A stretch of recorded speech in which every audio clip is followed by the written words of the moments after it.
Hello বন্ধুরা, শুভ জন্মাষ্টমী সবাইকে। আজ বাড়িতে আমার গোপালের জন্য কিছু গোপালের পছন্দের খাবার বানালাম।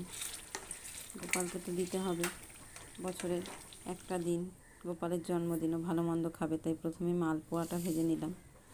আর করা হয়েছে নারকেলের নাড়ু, চিনি দিয়ে দেখো। আর এখানে বানানো হয়েছে পায়েস, কাজু কিশমিশ দিয়ে পায়েস।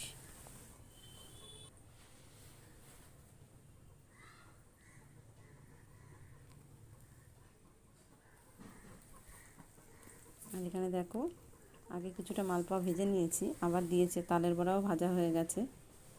কিছুটা ভাজা হয়েছে, এখনও আরও অনেকটা পরিমাণ আছে। গোপালের জন্য আগে ভেজে রেখেছি কিছুটা, তারপর বাকি যেটা আছে সেটা আবার পরে ভাজবো। এইটা কিছুটা মালপোয়া করা হয়ে গেছে, আবার দিলাম। এই দেখো, থালায় মালপোয়া আর তালের বড়া সাজিয়ে দিয়েছি।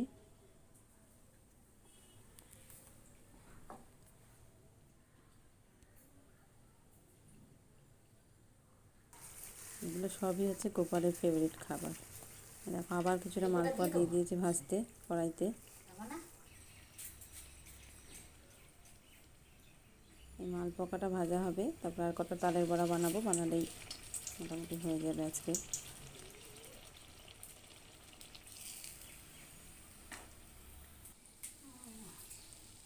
আবার তালের বড়া দিয়েছি, মালপোয়াটা ভাজা হয়ে গেছে। এবারে যে কিছুটা তালের বড়া করতে বাকি ছিল সেটাকে বানিয়ে নিচ্ছি।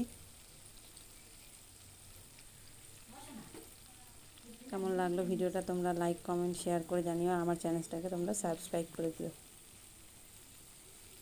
Bye bye.